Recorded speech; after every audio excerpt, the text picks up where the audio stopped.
Veronica. ये movie एक सच्ची घटना पे आधारित है, जहां हमें दिखाया जाता है कि वेरोनिका नाम की लड़की अपने ही भाई बहनों को मारने की कोशिश करती है। ऐसा इसलिए क्योंकि उसके अंदर एक शैतानी शक्ति ने कब्जा कर लिया होता है। पर यह बात वेरोनिका को खुद नहीं पता होता। उसे तो ऐसा लग रहा होता है कि एक शैतानी शक्ति उसके भाई बहनों को मारने की कोशिश कर रही है। इसलिए वेरोनिका मदद मांगने के लिए पुलिस को कॉल करती है। फिर इसके बाद हमें दिखाया जाता है कि पुलिस की कारें उसके घर की ओर ही बढ़ रही है और उसी दौरान हमें 3 दिन पहले फ्लैशबैक में वेरोनिका का पास्ट दिखाया जाता है कि कैसे वेरोनिका उस शैतानी शक्ति से मिली।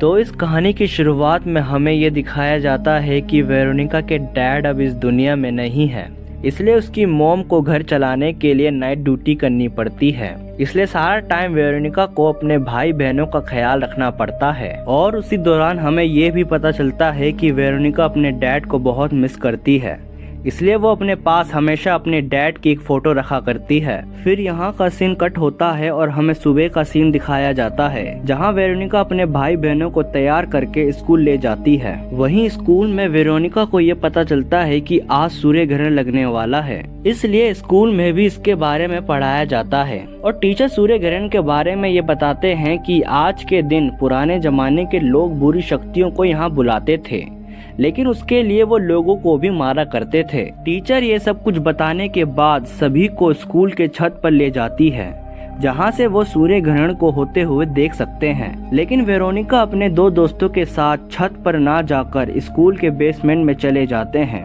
और उनके पास ओजा बोर्ड भी होता है, जिससे किसी की भी आत्मा को अपनी दुनिया में बुलाया जा सकता था। और वेरोनिका अपनी डैड की आत्मा को बुलाना चाहती थी और उसकी एक दोस्त अपने बॉयफ्रेंड की आत्मा को, जिसकी मौत हाल ही में ही हुई थी। पर उनकी आत्मा को बुलाने के लिए उनकी कोई निशानी होनी चाहिए, लेकिन वो लड़की अपने बॉयफ्रेंड की कोई भी निशानी लेके नहीं आई थी। पर वेरोनिका के पास अपनी डैड की एक निशानी होती है, जो हमेशा वो अपने पास रखा करती थी, अपनी डैड की फोटो। और उसके बाद ये तीनों ओजा बोर्ड के ऊपर एक गिलास को रख देते हैं और उसके ऊपर अपनी उंगली रख कर आत्माओं से संपर्क करने की कोशिश करते हैं। और बाहर हमें ये दिखाया जाता है कि सूर्य ग्रहण होना शुरू हो चुका है। और दूसरी तरफ जिस गिलास के ऊपर उन्होंने अपनी उंगलियां रखी थी, वो गिलास अब धीरे धीरे गर्म होना शुरू हो जाता है, जिस वजह से वो दोनों लड़की उस गिलास से अपनी उंगली हटा लेती है। लेकिन वेरोनिका अपनी उंगली नहीं हटाती, क्योंकि वो अपने डैड की आत्मा को बुलाना चाहती थी,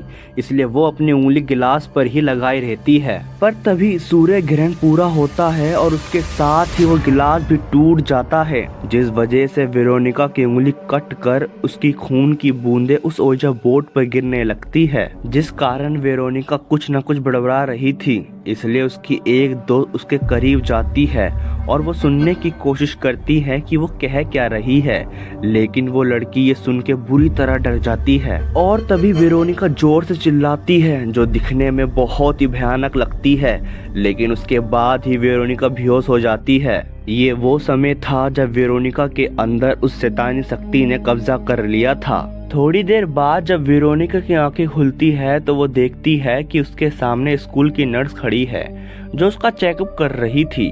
नर्स उसको बताती है कि तुम्हारे शरीर में आयरन की कमी है, इसलिए तुम बेहोश हो गई। लेकिन वेरोनिका को ऐसा नहीं लगता। उसे तो ऐसा लगता है कि उस बेसमेंट में उसके साथ जरूर कुछ न कुछ गलत हुआ है, जो वेरोनिका महसूस कर सकती है। लेकिन अभी तक उसको ये नहीं पता कि उसके अंदर उस शैतानी शक्ति ने कब्जा कर लिया है। वेरोनिका चेकअप करवाने के बाद स्कूल से बाहर जाती है, जहां वो देखती है कि एक नन स्कूल के खिड़की से उसे ही देख रही है। वैसे ये नन अंधी है, जिसको सिस्टर डेथ के नाम से भी जाना जाता है, जो कुछ भी नहीं देख सकती। लेकिन ये नन वेरोनिका को ही देख रही थी। पर वेरोनिका वहां से अपने घर आ जाती है, लेकिन घर आकर अब उसके साथ कुछ न कुछ अजीब होने लगता है, क्योंकि जब वो खाना खाने के लिए बैठी थी तो वो खाने को खा ही नहीं पाती, मानो वो शैतानी शक्ति उसे खाना खाने से रोक रही हो। और साथ ही अब उसके शरीर पर किसी पंजे के निशान होते हैं, जिसे देख के वेरोनिका को कुछ समझ नहीं आता कि ये हो क्या रहा है। और अगले ही दिन जब वो अपने छोटे भाई को नहला रही थी, तभी उसको बाहर से कुछ आवाज आने लगती है,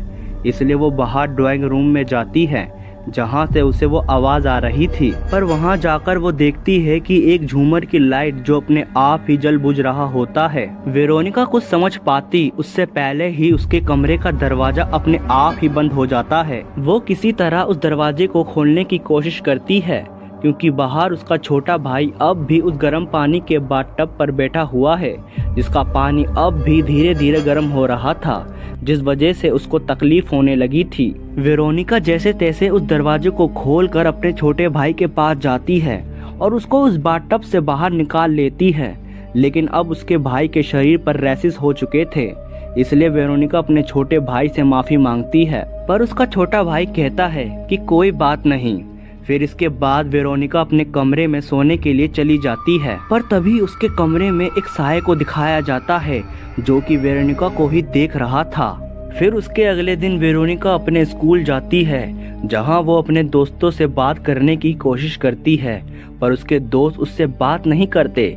इसलिए वेरोनिका वहां से उठकर क्लास से बाहर चली जाती है। वेरोनिका सोचती है कि शायद उस बेसमेंट में ही कुछ हुआ था, इसलिए वेरोनिका उस बेसमेंट में जाती है, जहां हमें दिखाया जाता है कि उस बेसमेंट में पहले से ही एक नन है। ये वही नन है जो एक दिन पहले वेरोनिका को देख रही थी। ये नन वेरोनिका को कहती है कि तुम्हारे शरीर पे एक शैतानी शक्ति ने कब्जा कर लिया है। तभी ये नन उसके शरीर से उस बुरी शक्ति को बाहर निकालने की कोशिश करती है, पर नन उस बुरी शक्ति को बाहर नहीं निकाल पाती। इसलिए वो वेरोनिका को कहती है कि जो तुमने शुरू किया है वो तुम्हें खत्म भी करना होगा। नन ये कहना चाहती है कि अगर कोई उस ओइजा बोर्ड से किसी की भी आत्मा इंसानों की दुनिया में बुलाता है तो उसे वापस भेजने के लिए इस प्रक्रिया को पूरा करके और आखिर में गुड बाय कहना पड़ता है, तभी वो आत्मा अपनी दुनिया में वापस जाती है। नन उससे ये भी कहती है कि तुम्हें अपने भाई बहनों का ध्यान रखना होगा। ये सुनते ही वेरोनिका को अपने भाई बहनों की फिक्र होने लगती है, इसलिए वो घर आकर हर जगह पवित्र निशानों को ड्रॉ करने लगती है, ताकि वो बुरी शक्ति उसके भाई बहनों को कुछ कर ना सके। और उसी रात जब वेरोनिका चादर सुखाने के लिए खिड़की के पास जाती है, तभी उसके सामने के घर पर उसे किसी की परछाई दिखती है, जिसे देख के वो बुरी तरह डर जाती है और वहाँ से भागकर अपने भाई के कमरे में आ जाती है। पर वहाँ उसे एक दीवार पर वही काला साया दिखता है जो अपना हाथ आगे को बढ़ाता है और उस घर में जितने भी पवित्र निशान थे उन सबको जला देता है। और उसके बाद तभी वो काला साया उसके भाई पर भी हमला करता है, लेकिन वेरोनिका अपने भाई को बचा लेती है, पर उसका भाई कहता है कि तुमने ही मुझ पर हमला करा था। वेरोनिका इस घटना से बुरी तरह डर जाती है। वो तय करती है कि वो अब अपने भाई बहनों को अपने साथ ही सुलाएगी, पर तभी उसे फिर एक और साया दिखता है, और जब वो उस साये के पीछे जाती है तो उसे उसी तरह के बहुत सारे साये दिखते हैं। इसलिए वेरोनिका एक पवित्र क्रॉस उठाकर खड़ी हो जाती है। उसके भाई बहन भी डर के उसके पास आ जाते हैं, लेकिन तभी एक काली परछाई जो दरवाजे के पीछे खड़ी है और उस दरवाजे को खोलने की कोशिश करती है, और जैसे ही वो दरवाजा खुलता है तो वहाँ और कोई नहीं, उनकी मॉम होती है जो नाइट ड्यूटी करके अपने घर आई होती है। उसकी मॉम ऐसा करने से उसे डांटती है।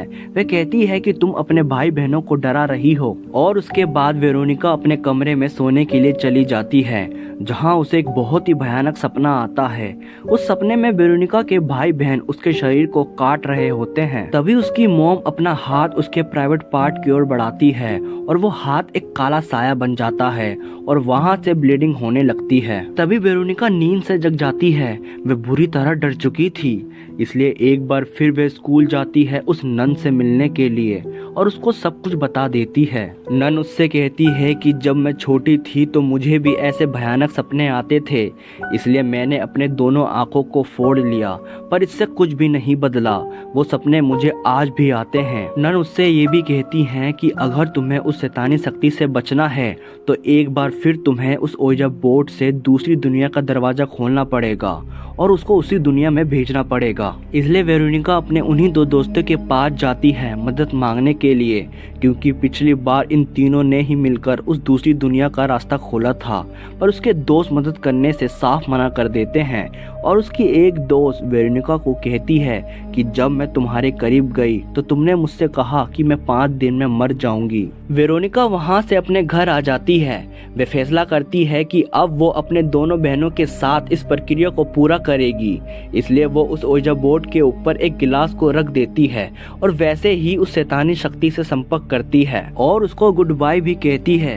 लेकिन वो बुरी आत्मा अपनी दुनिया में वापस जाने के लिए साफ मना कर देता है। तभी वहां पर जितने भी मोमबत्ती थे वो अपने आप ही बुझ जाता है और उस ओजा बोर्ड के ऊपर जो गिलास था वो अपने आप ही आगे को लुढ़क कर कमरे के बाहर चले जाता है और उसके बाद घर के सारे लाइट भी फट जाते हैं। वेरोनिका इससे डर कर पुलिस को कॉल करती है और उससे मदद मांगती है कि मेरे भाई बहन खतरे में हैं। ये वो समय था जब हमारी कहानी की शुरुआत हुई थी और प्रेजेंट में अब भी वो पुलिस की कारें उसके घर की ओर ही बढ़ रही है। तभी घर के अंदर हमें दिखाया जाता है कि वेरोनिका के भाई को एक शैतानी शक्ति ने हवा में उठा लिया है और अपने साथ ले जाता है। वेरोनिका उसके पीछे जाती है उसे ढूंढने के लिए, जहां उसका भाई बाथरूम में बैठा हुआ दिखता है।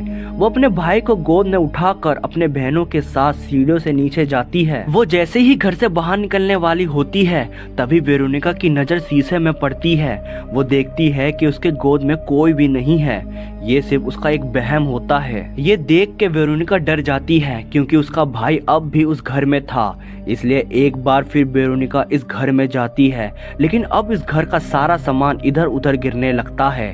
तभी वेरोनिका अपने भाई को ढूंढ लेती है। वेरोनिका अपने भाई को अपने पास बुलाती है लेकिन उसका भाई उसके पास आने से साफ मना कर देता है।